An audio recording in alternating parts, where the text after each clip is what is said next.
Sud Radio, les vraies voix qui font bouger la France. 19h-20h, les vraies voix qui font rouler la France.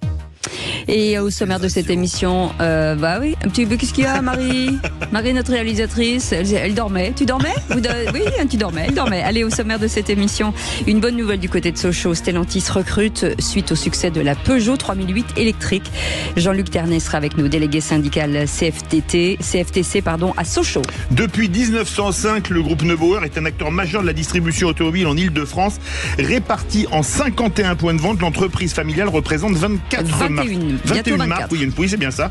Leïla Neubauer, directrice générale du groupe Neubauer et présidente du groupement des concessionnaires JLR, Jaguar Land Rover, sera en notre compagnie. Et bientôt à Lyon, les voitures ne seront plus les bienvenues sur la presqu'île. Dirigée par un maire écologiste, la capitale des Gaules sera en majorité piétonne. Guillaume Lamy sera avec nous, rédacteur en chef de Lyon Capitale. Et petit bilan sur la baisse des ventes de voitures électriques, moins 10% sur un an à fin août. Quelles sont les projections du marché pour 2025? Yves Cara, délégué général du Mobilité Club de France, qu'on connaît bien, sera en notre compagnie. On vous souhaite la bienvenue, c'est les vraies voix qui font rouler la France. Les vraies voix Sud Radio. Avec Jean-Luc Ternay qui est avec nous, délégué syndical CFTC à Sochaux. Jean-Luc Ternay, bonsoir, merci d'avoir accepté notre invitation. Bonsoir. Oui, bonsoir. Alors, on aime les bonnes nouvelles dans les vraies voix qui font rouler la France. Un syndicaliste qui nous dit que finalement il est heureux, c'est plutôt une bonne nouvelle. Oui, effectivement. C'est une bonne nouvelle. Je voudrais préciser donc ce succès est le fruit d'un véritable savoir-faire Made in Franche-Comté et par extension Made in France. En effet, la conception, la validation et la fabrication de ce nouveau X3008 ont tous été réalisés sur le site de Sochaux. C'est un succès énorme avec énormément de commandes. 50 000. 50 000 commandes, donc il y a 15 jours. Dans une semaine et demie, il y aura les portes ouvertes de la nouvelle i5008 qui est faite également à Sochaux. On attend beaucoup sur ces portes ouvertes et nous espérons, parce que pour l'instant c'est une demi-nuit qui va se lancer le 4 novembre, mais nous espérons fortement avoir une nuit complète. La demi-équipe de nuit, c'est 450 intérimaires recrutés. Combien est-ce qu'on produit en une nuit à 450 personnes? Parce que les auditeurs n'en ont pas la moindre idée. Eh ben, on fabrique à peu près 200 véhicules dans une nuit avec 450 personnes. C'est énorme, c'est énorme. C'est la plus grosse usine automobile en France, aujourd'hui? Pour le groupe Stellantis, c'est la plus grosse. Je pense qu'il y a peut-être Toyota avec Mitsubishi Yaris à Valenciennes. Mais pour Stellantis, on est la plus grosse usine avec 5000 salariés, quoi. Une dernière question. La marraine du FC Sochaux, c'était Cécile de Bénibus il y a quelques temps. Là, j'ai regardé votre calendrier. Vous allez jouer Nancy. Ça va bien, Sochaux, en ce moment. Et puis là, c'est le duel Jean-Gini-Platini pour les amateurs des années 80. Oui, Sochaux nous déçoit un petit peu. Donc, on a eu une victoire, une défaite et un nul. On espère bien gagner demain soir. Bah oui, vous allez gagner, bien entendu, vous allez gagner. Merci en tout cas. On espère. Merci mille fois et on est très contents justement pour cette usine de Sochaux. Merci beaucoup Jean-Luc Ternay, délégué syndical CFTC à Sochaux, avec cette usine qui reprend du souffle et on est très contents. Allez, vous restez avec nous. Dans un instant, une belle personnalité, une femme à la tête d'un grand groupe, le groupe Neubauer, directrice générale Leïla Neubauer sera avec nous et présidente du groupement des concessionnaires Jaguar Land Rover. On est ensemble jusqu'à 20h avec Philippe David. On est ravis de vous retrouver jusqu'à 20h avec Philippe David, avec des camarades qui arrivent à partir de 20h. Une nouvelle émission. Ça s'appelle But Football Club avec des petits nouveaux, genre Michel Moulin, par exemple. Michel Moulin, vous connaissez bien, si Lionel Rousseau et Karim Zeribi. Et ça va parler évidemment football. Ah oui, c'est ça. On leur fera un petit coucou juste avant la fin de l'émission.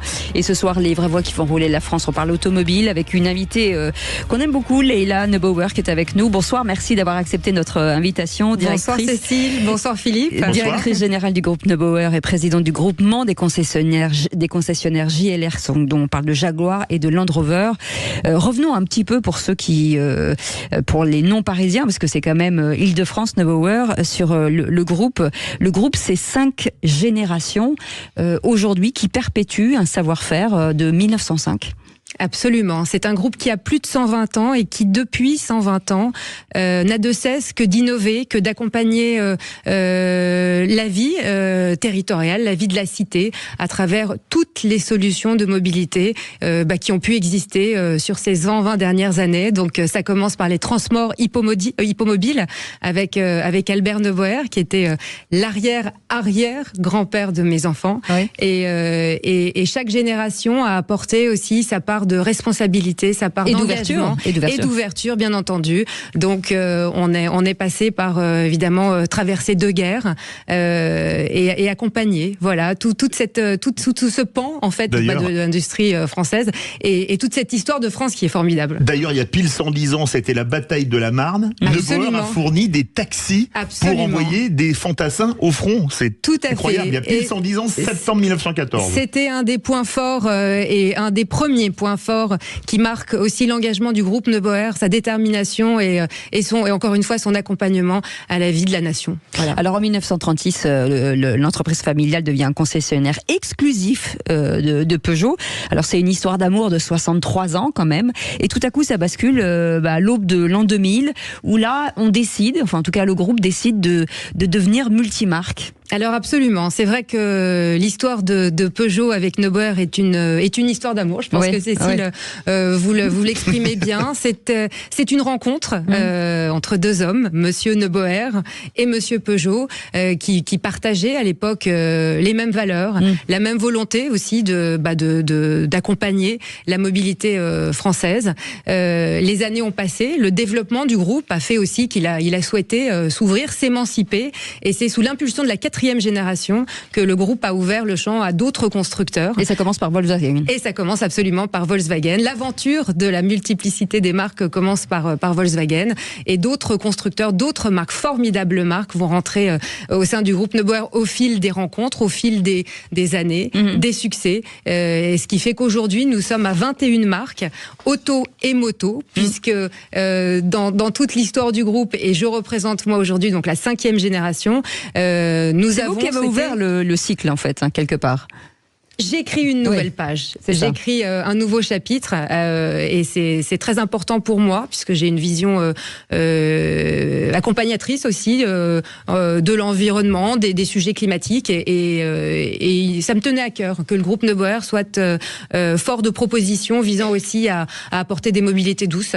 C'est la raison pour laquelle j'ai souhaité absolument ouvrir le champ aux 2 roues et aux 3 roues, qui est évidemment un des vecteurs très importants de la mobilité et de la liberté de se mouvoir, notamment en Ile-de-France. Vous avez 21 marques. Comment s'approprier chaque identité de marque? Parce qu'il y a quand même des marques à identité très forte. C'est une très bonne question. Et c'est vrai que c'est la seule de l'année. Alors là, c'est moi qui l'ai écrite. Non, c'est quoi? C'est en effet une très très bonne question, puisque chaque marque d'abord est le fruit d'une rencontre, le fruit d'une volonté du groupe Neuboer d'en devenir un ambassadeur, puisque nous sommes les ambassadeurs des marques que nous représentons. Nous sommes là pour promouvoir et pour faire perdurer en fait tout le savoir-faire en fait de ces marques.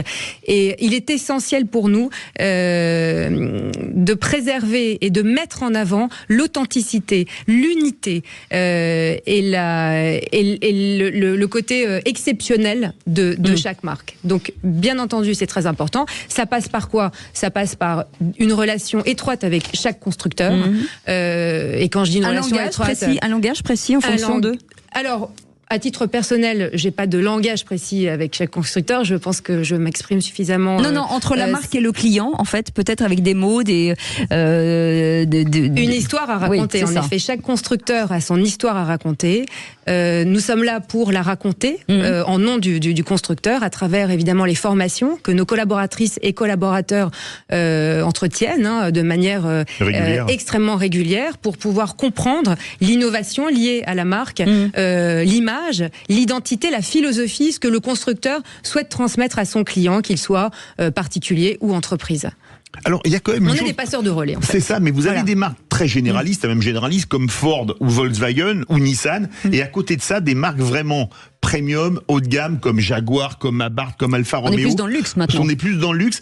On travaille de la même manière, une marque généraliste et une marque plus haut de gamme, premium ou luxe? Alors si je peux me permettre, j'aime pas trop le terme moi de généraliste ou luxe ou premium. C'est vrai que aujourd'hui, quand on voit la qualité des produits des marques dont vous parlez, que ce soit Nissan, que ce soit Volkswagen ou Ford, quand on voit le degré de pertinence, que ce soit au niveau de la motorisation, que ce soit au niveau de l'intérieur, tout le travail d'expérience client qui est fait, ne serait-ce que dans nos concessions, j'ai même plus envie de parler de marque généraliste. Je pense que chaque marque a son identité.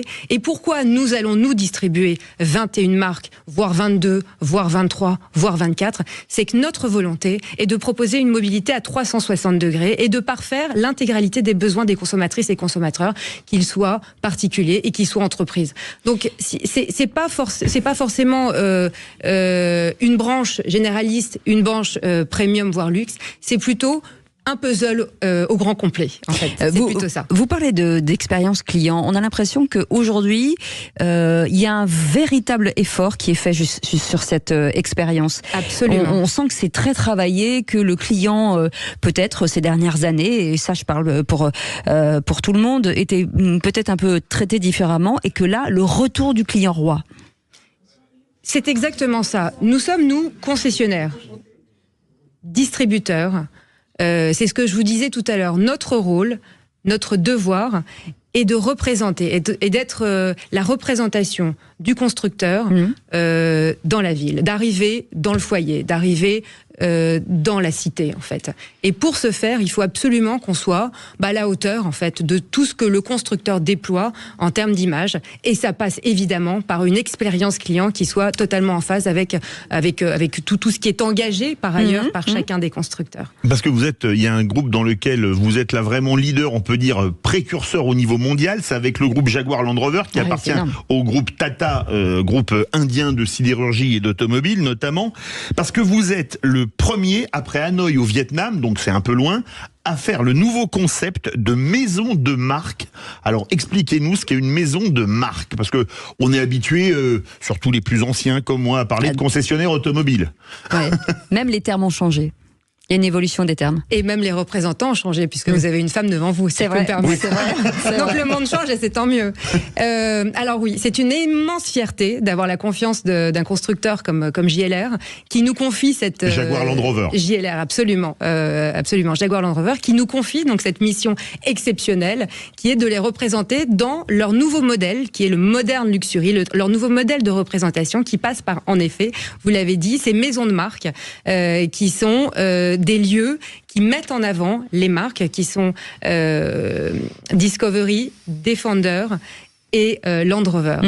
Et là, vous êtes, et je vous invite à venir voir, à l'ouverture. Alors c'est quoi? C'est 2500 mètres carrés d'espace. On va avoir deux sites, un dans le 17e et un dans le 16e. Boulevard Gouvion-Saint-Cyr et... Boulevard Gouvion-Saint-Cyr et rue Michel-Ange. D'accord. Le site, les maisons de marque Boulevard Gouvion-Saint-Cyr vont ouvrir dans un mois. Et Michel-Ange va suivre. Et vous allez être en immersion, en fait, dans ce monde moderne luxury. Alors à l'instar d'une boutique de prêt-à-porter de luxe. C'est-à-dire que vous vivez une expérience autre. Vous devenez, l'automobile devient finalement comme les grandes maisons de luxe, que ce soit de la joaillerie ou des vêtements, ou finalement des artisans d'art. L'automobile devient un artisan d'art, quelque part? L'automobile était un artisan d'art. L'automobile l'est aujourd'hui et tend à le devenir dans un monde d'une certaine surconsommation qu'à titre personnel je n'apprécie pas fortement. Je trouve très intéressant justement de redonner à l'automobile une vision une vision avec plus d'authenticité.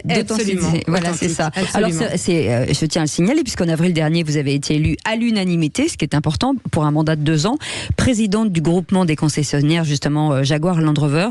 Est-ce que ça va renforcer, aux yeux du groupe, justement, vos liens avec les deux marques? Est-ce que ça va créer, avec Land Rover et Range Rover, de dire, finalement, on a fait le bon choix, puisque c'est, en tout cas, vous qui avez été élu? Je dois vous dire que mes relations avec le constructeur Jaguar Land Rover, comme avec l'ensemble des constructeurs, sont excellentes. Elles sont fondées sur la confiance, le partenariat absolu et la volonté d'accompagner le développement des marques. Donc là-dessus, il n'y a pas de sujet. Il faut savoir par ailleurs qu'en tant que présidente d'un groupement, je me dois, ma responsabilité, mon devoir n'est pas de faire la promotion du groupe Neuboer, mais de représenter l'ensemble d'un réseau national, pour le coup, pas francilien, national, avec ses problématiques, avec ses enjeux, et donc parfois d'exprimer la voix d'un réseau qui n'est pas forcément la mienne. Mais ça veut dire donc que là, vous avez... je dissocie entièrement mon rôle, mon devoir de présidente d'un groupement et mon rôle de directrice générale d'un groupe automobile. C'est vraiment complètement dissocié. Mais est-ce que, pardon, est-ce que ça veut dire que vous pouvez imposer entre guillemets des choses? Est-ce que ça veut dire que aujourd'hui vous allez donner une direction pour l'ensemble du pays sur ces deux marques? Alors, imposer, c'est d'abord pas mon philosophie. Le mot était mal choisi. C'est pas mon style, j'ai envie de dire. Suggérer peut-être. Suggérer, réfléchir ensemble, trouver la meilleure solution, aboutir, oui. Ça, c'est plus ce vers quoi, j'espère, on a déjà d'ailleurs commencé, puisque depuis le mois d'avril, on a eu plusieurs séances de travail qui accompagnent en fait le développement de ces marques en France. Vous avez parlé consommation automobile. Est-ce qu'on consomme l'automobile comme avant? Maintenant, on n'achète plus une voiture, on fait de la LOA, de la LLD. C'est quoi le mode de consommation de l'automobile en termes de finances? Alors, vous avez bien raison. Aujourd'hui, le mode de consommation est lié à la catégorie du consommateur. Vous êtes une entreprise, vous êtes un artisan, vous êtes une PME, vous n'allez pas consommer de la même manière que une personne qui arrive tout droit d'une entreprise et qui démarre sa retraite et qui a à cœur de se faire plaisir, on va dire. Tout dépend de la catégorie du client et tout dépend évidemment de la catégorie du véhicule, encore que finalement LLD, LOA se pratiquent sur l'ensemble des marques du groupe. C'est la raison aussi pour laquelle, c'est ce que je vous disais tout à l'heure, je trouve qu'il est très intéressant pour le client final, puisque c'est bien lui qui m'intéresse, c'est le client final, de pouvoir lui proposer tout ce dont il a besoin. LOA, LLD, autre proposition d'ailleurs, puisqu'on est également sur du rent, qui est de la location très très courte durée pour accompagner un besoin ponctuel. On tend à vraiment être là où on a besoin de nous. Pour qu'on puisse pas, j'ai envie de dire, pas se passer de nous. Oui, c'est ça. 21 marques. Est-ce que ça veut dire qu'aujourd'hui, avant, on était très attachés à sa marque automobile, c'est-à-dire qu'on changeait, on restait. Est-ce que le client aujourd'hui est devenu un after de faire navette entre différentes marques, ou il est quand même attaché à sa marque? Il est quand même attaché à sa marque. Oui. Alors là, pour le coup, il est quand même attaché à sa marque. Les entreprises qui commandent des flottes ont des modèles souhaits, spécifiés. des modèles spécifiés, des besoins spécifiques aussi. Et le client particulier qui est très attaché à un véhicule, à une marque, va continuer. Et notre responsabilité est de le faire continuer dans la marque. C'est de l'accompagner, oui. C'est de l'accompagner dans son parcours au sein de la marque. C'est ça aussi l'enjeu fort. Et c'est générationnel, comme c'était avant, quand on avait une Peugeot, nos enfants avaient une Peugeot. Est-ce que ça pérennise, ou pour le coup ça s'arrête un petit peu? Alors, c'est pas générationnel. Ça n'est pas, en effet, comme on a pu le connaître, puisqu'à l'époque de Peugeot, finalement, on avait 2-3 marques automobiles en France. Et on prenait la voiture de nos parents quand elle était fichue. Et on utilisait, moi je me souviens, j'utilisais la 104 de ma maman. C'est avec la 104 que j'ai appris.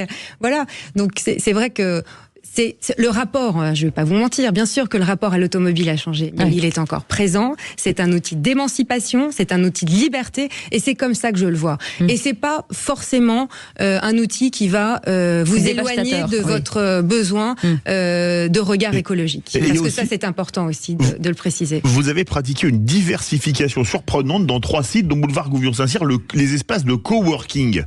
C'est quand même très innovant, ça, pour l'automobile. Mais nous ne sommes pas qu'un acteur automobile. C'est-à-dire que le groupe Neuboer, fort de son histoire, a été évidemment un acteur de la mobilité, donc des mobilités, et a été, de par son histoire encore, et de la volonté de Albert Neuboer, Jacques Neuboer, Gilles Neuboer, un propriétaire. Donc nous avons la chance d'avoir un certain nombre de sites qui se prêtent forcément évidemment au coworking.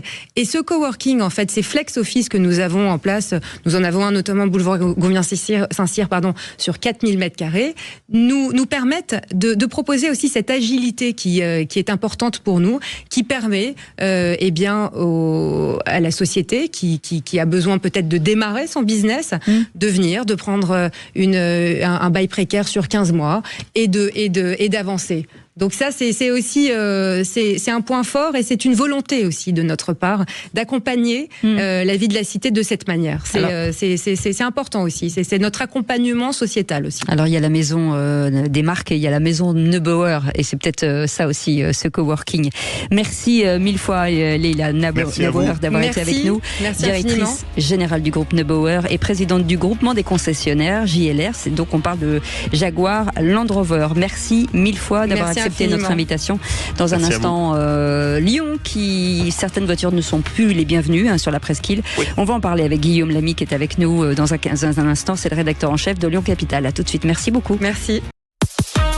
Sud Radio, les vraies voix qui font bouger la France. 19h-20h, les vraies voix qui font rouler la France. Les vraies voix qui font rouler la France. Il n'y a pas qu'à Paris que la chasse aux automobilistes est en cours, puisqu'à Lyon, un des grands chantiers de la municipalité dirigé par l'écologiste Grégory Doucet, est la piétonisation de la presqu'île qui est le cœur de la capitale des Gaules.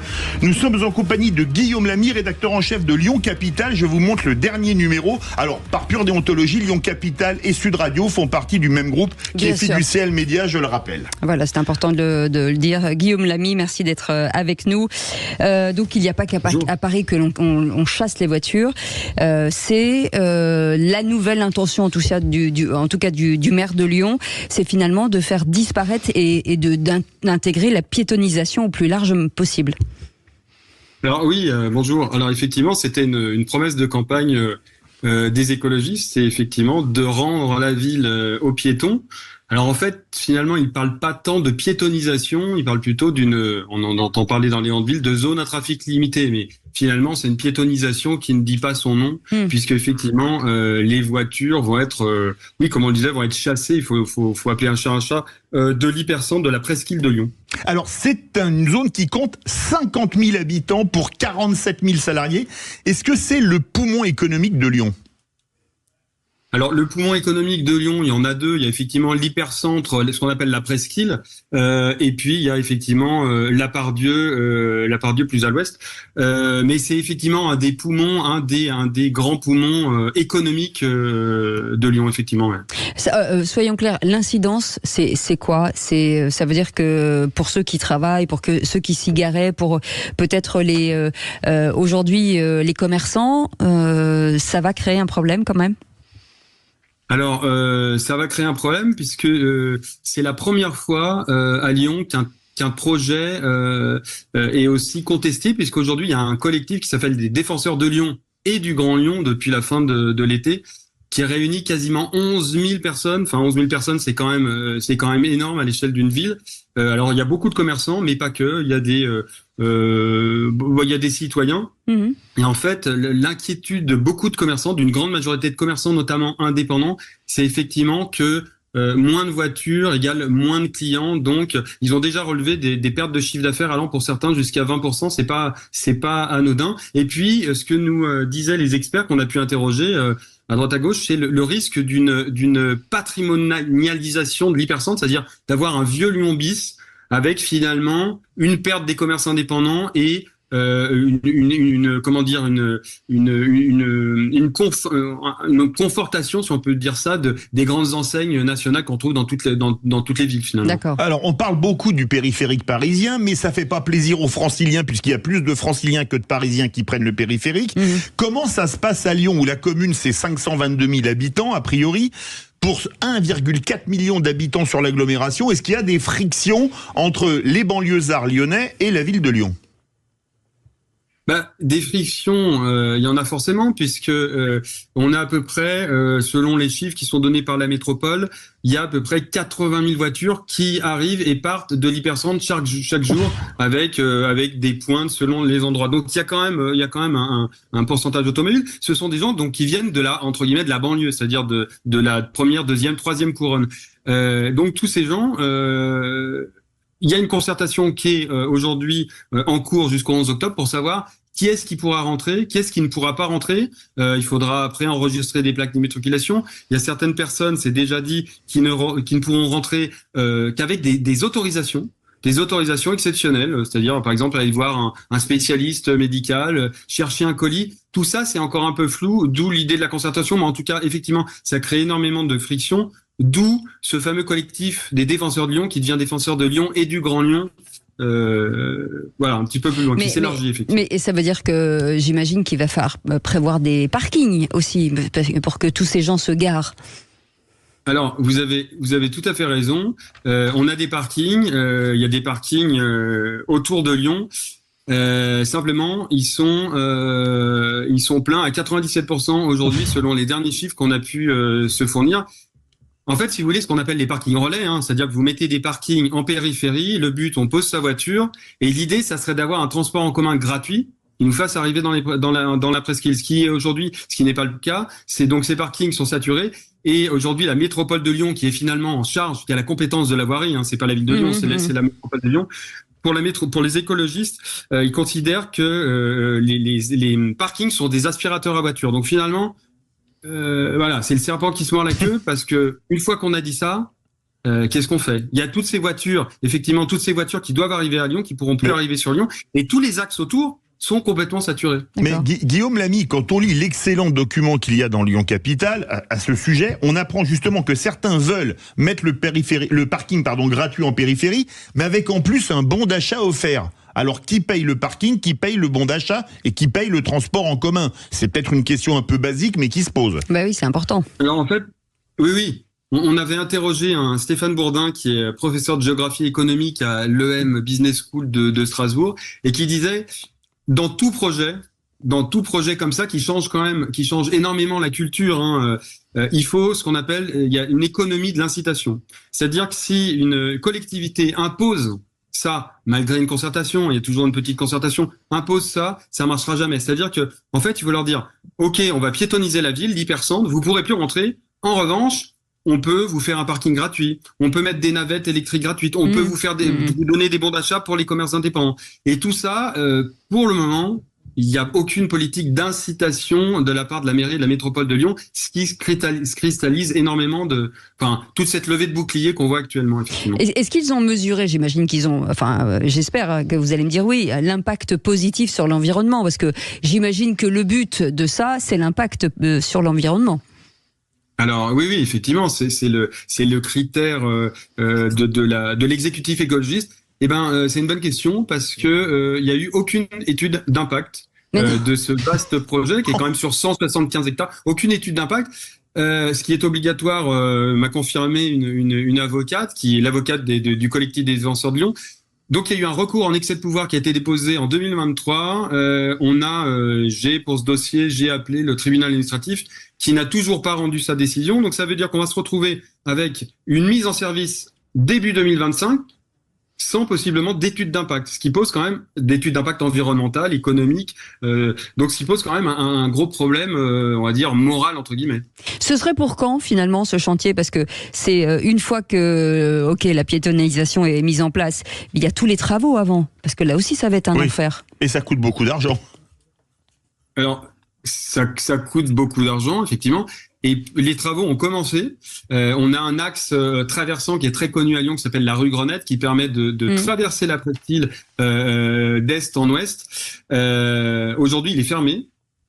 Aujourd'hui, cet axe est fermé, donc ça veut dire que les voitures sont obligées de s'évaporer un peu comme elles peuvent. Et tous les axes, c'est ce que je disais tout à l'heure, tous les axes autour de la presqu'île sont déjà saturés. Alors la métropole de Lyon, Bruno Bernard, mise sur une évaporation du trafic de 30 à 40%.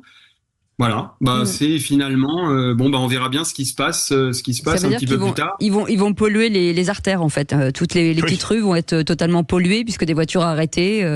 C'est ça en fait. Alors quelque part on déplace un peu, effectivement la pollution. Et puis sachant qu'il y a énormément beaucoup de travaux et beaucoup de circulation, on est en stop and go constamment. Et là il n'y a pas d'études. Mais le bon sens voudrait dire que logiquement ça devrait un peu plus polluer, mais encore une fois on n'a aucune étude d'impact sur ce projet. Merci mille fois d'avoir accepté notre invitation à Guillaume Lamy, rédacteur en chef de Lyon Capitale. Excellent journal, même si c'est la même maison, et c'est bien de le dire aussi quand c'est bien. C'est pour ça que c'est une excellente radio. Hein. Bah oui, c'est pour ça que c'est une excellente radio. Vous revenez quand vous voulez en tout cas. Merci en tout cas pour ce sujet très important. Dans un instant on va revenir sur la tendance des voitures électriques boudées. L'industrie européenne est inquiète. On va en parler avec notre chouchou, Yves Cara, qui est avec nous, délégué général de Mobilité Club France. On fait une petite pause, on revient dans un instant. À tout de suite. On est ravis de vous retrouver, comme tous les jeudis, les vraies voix qui font rouler la France avec Philippe David. Et cette tendance de l'automobile, la voiture électrique serait boudée. L'industrie européenne est inquiète. On va en parler tout de suite avec Yves Cara, délégué général de Mobilité Club. Bonsoir, merci d'avoir accepté. Bonsoir Cécile, porte-parole. Bonsoir. Porte-parole, qu'est-ce que j'ai dit? Délégué général. Ça va peut-être venir. Il est monté en grade. Ça se trouve, j'ai anticipé un truc. Ouh là là, dis donc, comme quoi il y a une petite boule de cristal. Non, on a un directeur général qui est très bien. Et ce marché de l'automobile électrique qui a pris un petit coup de frein quand même. Carrément, comme toutes les ventes de voitures neuves. On vendait à peu près 2 millions de voitures neuves il y a quelques années, comme vous le savez. On est tombé à 1,6 million, 1,7 million. Des voitures neuves qu'on ne retrouvera pas sur le marché de l'occasion. Donc le marché de l'occasion va augmenter, etc. Ça va être un problème. Et donc le parc automobile français vieillit.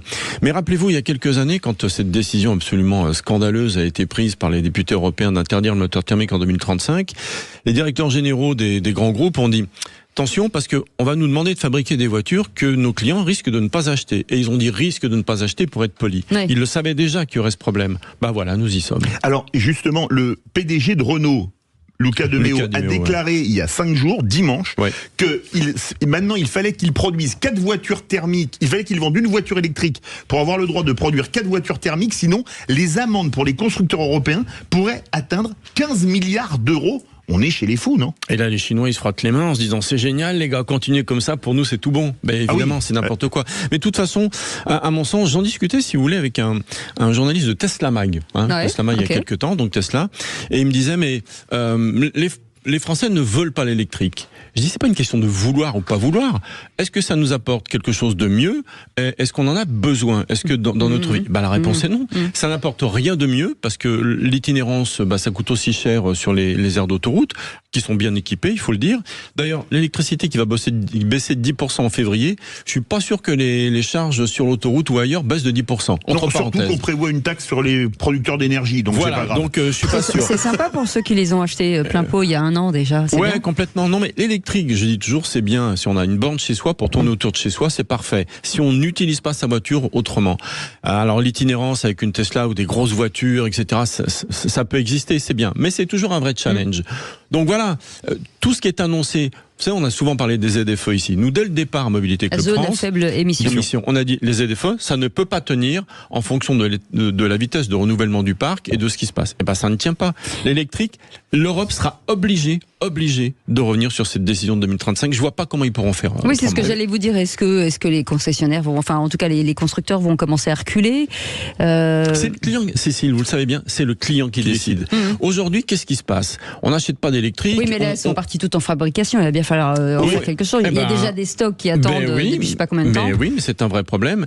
Aujourd'hui, le client achète massivement de l'hybride, rechargeable ou pas. Tous les constructeurs sont mis à l'hybride. Mais comment est-ce qu'on va faire? Parce que je prends un exemple, dans le groupe Stellantis, l'usine de Trémery, qui était la plus grosse usine de moteurs diesel du monde et qui fabriquait également des moteurs essence, ils sont passés massivement à l'électrique. On peut plus revenir en arrière. Ça a coûté des milliards aux constructeurs. Il faut changer de Trémery. Vous l'avez aimé celle-là? Vous l'avez aimé celle-là? La surprise, elle est pas mal, elle vous a surpris. Non, mais c'est ça. Elle vous a surpris celle-là. Là, il peut faire les vraies voix. Pas mal. Et en plus, il a eu du mal à la comprendre. Il y a eu un petit temps quand même. Il y a eu un petit temps de latence là. J'ai vu. Non, mais il marche au turbo. Il y a un petit temps quand même. Au diesel. Pourtant, théoriquement, vous avez la crème de la crème des animateurs. Oh, elle était pas mal celle-là aussi. J'ai toujours dit pas de survanne. C'est pas possible. C'est vrai. Allez, on y va. Non, mais sérieusement, effectivement, c'est ces usines qui se sont mis à l'électrique. Mais encore une fois, Carlos Tavares l'a dit, on dit, moi je vais aller à l'électrique, mais attention, on risque de m'emmener dans le mur. Il y a été à marche forcée. Il y va, bien sûr. On y va tous, enfin, ils y vont à marche forcée. Mais vous savez, quand un soi-disant remède est pire qu'un soi-disant mal, au bout d'un moment, il faut arrêter le remède. Et ben, il faudra arrêter cette... Encore une fois, c'est pas l'électrique le problème, c'est l'interdiction du moteur thermique qui a amené cette obligation de faire l'électrique. Le problème, c'est le pétrole. S'ils nous disent... On aurait pu avoir une parfaite cohabitation, en fait. Mais complètement, s'ils avaient dit... Moi, je l'ai souvent dit ici, et j'espère que les politiques nous écoutent. Et on s'y connaît en cohabitation. S'ils avaient dit en 2045, ils réunissent tout le monde, tous les constructeurs, les ingénieurs, ils disent, bon, en 2045, 2050, on veut plus une goutte de pétrole dans les voitures. Comment on fait ? Bah attendez, hydrogène, batterie, éthanol. Super éthanol, e-carburant, carburant de synthèse, on va téléphoner à Aramco, ils savent faire, etc. Et le problème était résolu, notamment pour les camions, parce qu'on parle pas des camions, mais les camions à batterie, ça me fait doucement rigoler quand même. Ah oui, un 38 tonnes quand il fait froid, qui est plein, ça va être compliqué. 44 tonnes, si vous voulez, la charge utile, déjà, elle est vachement réduite, parce qu'on a 8 tonnes de batterie. Et si vous êtes derrière avec votre voiture, il va falloir vous armer de patience. Et les câbles pèsent 400 kilos. 400 kilos, pas mal, non, quand même. Allez, viens m'aider, Roro, j'ai posé tu vois, je vais recharger le camion. Non mais voilà, si ça avait été fait intelligemment, on n'aurait pas ce climat anxiogène que nous payons très très cher, parce que les voitures, eux, ils ont été obligés d'augmenter les prix des voitures parce qu'il fallait investir, etc. Donc, on peut être en colère contre cette décision. J'espère qu'il y aura un éclair de bon sens qui vont dire, bon, écoutez, on a été peut-être un petit peu loin, un petit peu trop vite, Lucas Dimeo l'a dit, l'électrique, oui, mais pas comme ça, et surtout pas que l'électrique. Donc, il va falloir que ça évolue. On a 2026, ce soi-disant rendez-vous. Faut aller vite, parce qu'effectivement, les investissements ont été faits, et pour revenir en arrière, ça va être très compliqué. Pas pour revenir en arrière, mais pour freiner et pour prendre un autre virage que ce 100% électrique. Merci beaucoup Yves Cara, donc pas délégué général, mais porte-parole de Mobility Club France. Mais c'est déjà pas mal. C'est déjà pas mal, mais ça va très bien. Mais nous on est contents, voilà. Moi j'aime bien être là. Mais oui, mais on est content aussi pour un autre sujet. On est content parce que juste derrière chez nous, il y a du YouFootball, monsieur. Carrément. But Football Club. Bah oui, c'est ça que j'ai envie de dire. Nouvelle émission, droit au but. Ça va faire plaisir. Voilà. Il y a un Marseillais ici. J'ai fait exprès. Parce que là, on a un trio de choc. Là, on a Platini, Giresse, Tigana, Michel Moulin. C'est pas mal quand même. C'est le triangle magique. C'est pas le carré magique. C'est le triangle magique. Alors, allez, Reb Croy, Frenzenbrink, on en parlait tout à l'heure. Lionel Rousseau, vous avez reconnu sa voix, et Karim Zeribi. Nouvelle émission. Alors, présentez-nous là. Évidemment, ça parle de foot. Michel Moulin. Oui, on va laisser parler Lionel Rousseau, puisque c'est lui l'animateur. Donc Lionel, présente-nous cette nouvelle émission. C'est une émission qui va être extrêmement corrosive, et vous auriez pu dire encore une émission sur le foot, de débat sur le sport. Pas du tout. Car Karim Zeribi et Michel Moulin, ici présents dans ce studio, ne sont jamais d'accord quand il s'agit de football. Mais jamais d'accord. C'est PSG-OM, quoi. C'est un peu ça. On a quand même un Marseillais de naissance et un ancien dirigeant du Paris Saint-Germain dans ce studio. Deux experts de football, deux passionnés, avec des invités supplémentaires. Jimmy Algerino qui va nous rejoindre, juge de paix de ce débat ce soir, l'ancien défenseur du Paris Saint-Germain. Je pense qu'il sera parti pris là. Et Roland Courbis qui va nous faire l'amitié de nous rejoindre pour évoquer la disparition de Didier Roustan. Bien entendu. On va y revenir, on va démarrer l'émission avec ça. Et donc Roland a la gentillesse de faire le témoignage pour Didier. Et puis évidemment Karim Zeribi et Michel Moulin avec Jimmy Algerino vont débattre sur toutes les thématiques du football également. Je laisse Philippe avec droit au but, et moi je prends le PSG avec Michel Moulin. Voilà. Vous avez déjà formé les couples. C'est ça. On peut échanger si vous changez d'avis. Allez, bonne soirée, on se retrouve demain à 17h pour les vrais voix. Merci à notre équipe et bisous. Salut.